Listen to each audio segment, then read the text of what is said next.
Okay, we're going to do in Chapter 8 now. We're going to do the decision making of how to compare several different alternatives. So in this case, let's say we have an initial cost.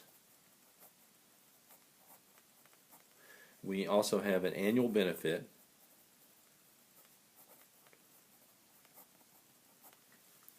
And what we want to have is that we have several options. We have A, B, C, D, and an E option. And the initial cost for A is $4,000, B is $2,000, C is $6,000, D is $1,000, and E is $9,000.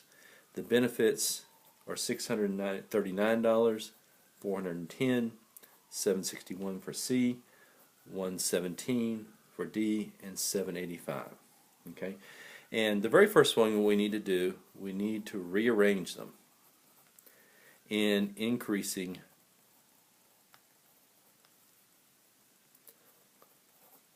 order of initial costs.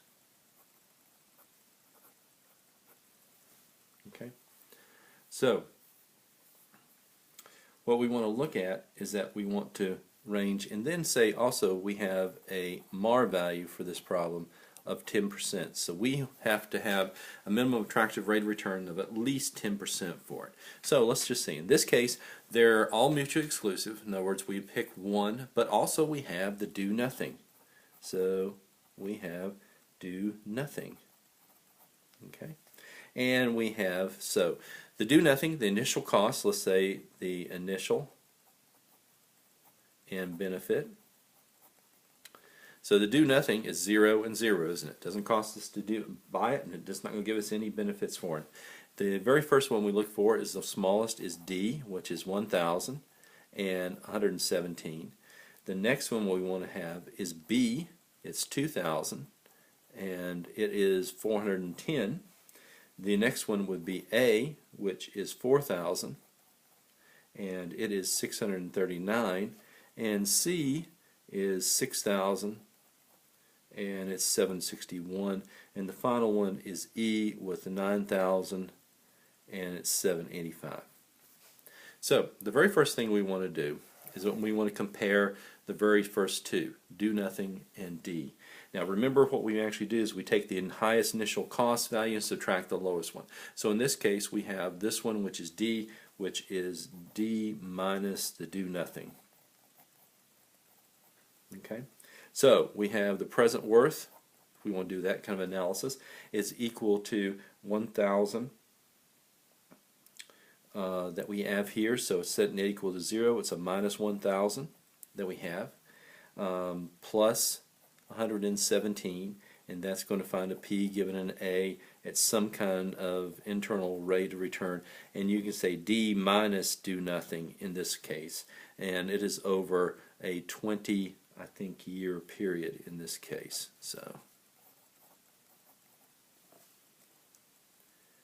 So we find out the internal rate of return for the D and do nothing is equal to 9.94%, and we compare that to the 10% minimum attractive rate of return that we actually have, and we find out that this is not greater than. So what we have is, remember, the D is the one that we had before, so therefore if it is not greater than our minimal, then we go to the next lesser one, which is the do nothing. So the do nothing wins this bout and continues on to the next one. So what we've done is we've eliminated D, and so the next one is between do nothing and B. So in this case we're going to do B, which is much higher than the do nothing,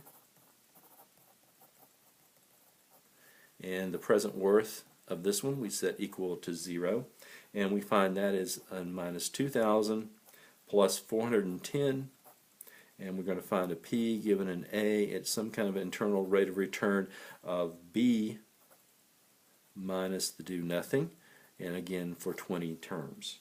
And we find out the internal rate of return for the B minus the do nothing is equal to 19.96%, and that is actually greater. So who wins in this one? Since it is greater than a minimum attractive return, our champion, if you want to say, or that we actually have the defender that we want to have here, the higher initial cost wins, and so we say B wins.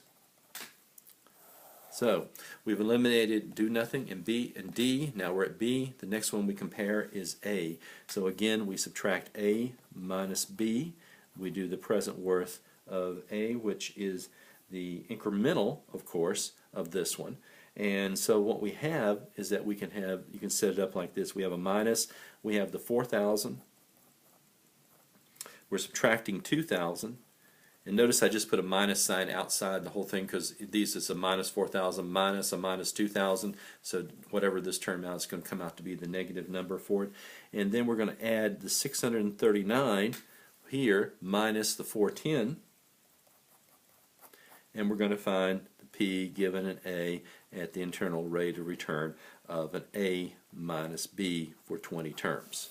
So, and what we have for that one, we come out with the internal rate of return of A minus B is equal to 9.63%, and again we compare it to the 10%, and we find out that it is not greater than or equal to the, so that means A is, since it's the highest initial, is not the winner, and we go with the next one, which is B. So B is again our winner. The next one what we have is now A is taken care of, we move to C. So it's C minus B in this case. And what we have is that we have, again, the $6,000 for C minus the $2,000 plus the 761 minus the 410, and we're going to find a P given an A for the internal rate of return of C minus B for 20.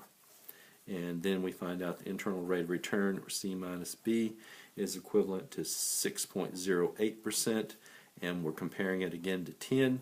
We find out that is not greater than, so C is not our winner, but we have to go down with B, so B wins again.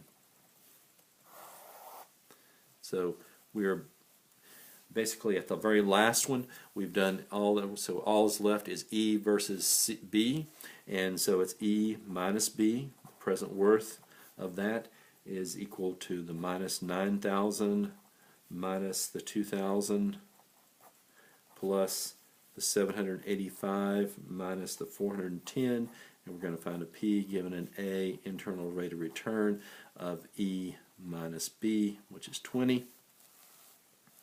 And we find out the internal rate of return of E minus B is equal to 0.67%, and definitely that is not equal. So B wins again and is the final selection.